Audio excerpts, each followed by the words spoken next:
just said, he just talked to you at the end of the shoot around at practice, and he reinforced how good you were in Chicago.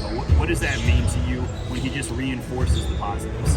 I appreciate it when he tells me what I'm doing right, but also when he tells me what I'm doing wrong. So it was good to hear from him. Have you asked for the honest feedback? Like he'll give it regardless. Hey, you weren't here obviously when Joker won the second MVP. What is he doing from maybe that first year when you played with him to this year? Is he just a completely different player? Nah, he's the same player. I mean, it's just he does what he has to do to help us win. So that year he had to carry the scoring load a lot. This year, I mean, he's still scoring whenever he wants, but he's getting the guys involved. So that's it. I mean, but he's the same exact player. He's doing the same thing. Okay. From your defensive effort in Chicago, what's something you feel like you can replicate? Something you can do on a nightly basis? Just effort, trying to be in the right spot. Knowing who you're guarding, trying to study the players a little bit. I can just be more intentional. You just mentioned studying the players. Malone said he's asked you guys to watch the Knicks tonight in Utah. You plan on watching the Knicks? Yeah, I usually watch most of the games. My TV's at home. I got a couple TVs that I put a couple games on, so I'll definitely watch it. How many games do you watch on average on an off night?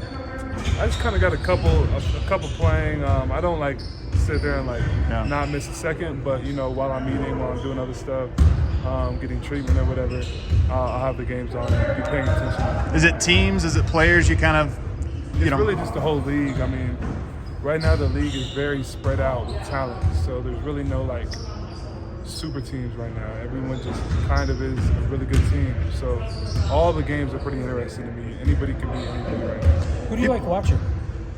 Everyone, really. You mean players? Players or teams, or who do you like right now? I like watching my old friends. I like watching Torrey Craig and Jared play. I like watching, who else is playing well right now? It's really spread out. I like watching everybody play right now. Trey. I haven't caught a lot of Trey's games. Actually, I haven't watched him a whole lot this year. You guys have run a really heavy home schedule to start the year. Do you like being on the road to begin things? Is it nice being home, or does it matter to you at all? I probably prefer being.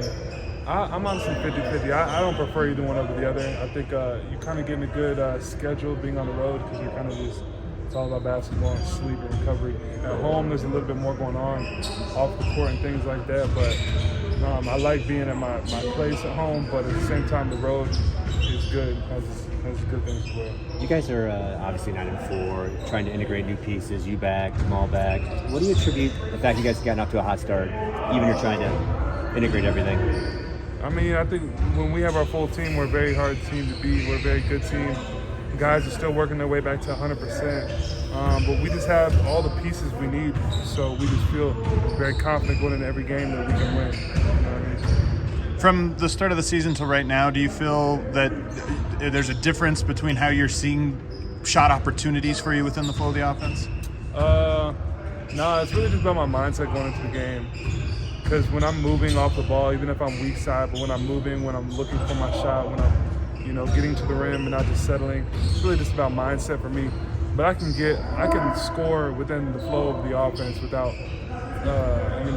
taking tons of dribbles and isolation. I just got to be moving. So when I go into a game focused on that, then it just kind of comes to me. Is it a challenge? Coach said, he's going to read the first 6 minutes of the game. You got it going. You're going to stay in. Maybe Bruce comes for Jamal, and vice versa.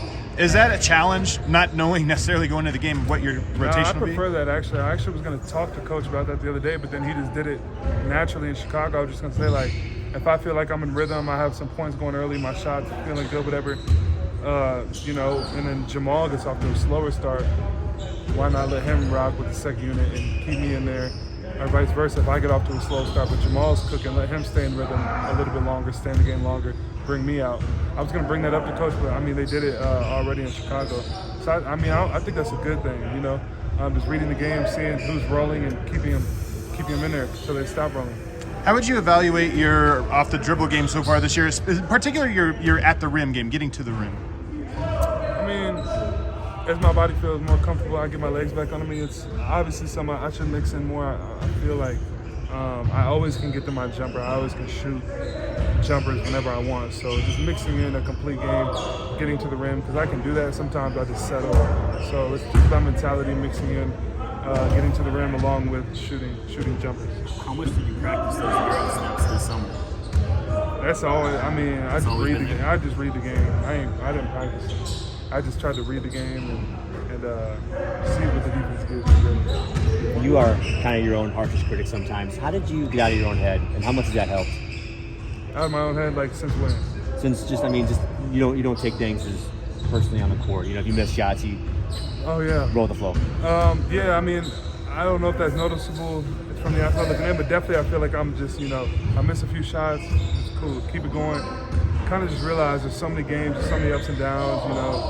You can't just get caught in a roller coaster of emotions. You kind of just got to stay pretty baseline, pretty stoic, and then you can't let shots affect your defense. You can't let a guy scoring on you affect how aggressive you are on offense. All those things, just kind of getting back to baseline, it kind of just allows you to play more free and just move on to the next play, stay in the moment. So that's definitely something I think comes with maturity, comes with experiences, you know what I mean? At Media Day, you said that was a big emphasis, like what your mentality was, just trying to be there. How would you evaluate yourself so far and how you've been able to control your mentality?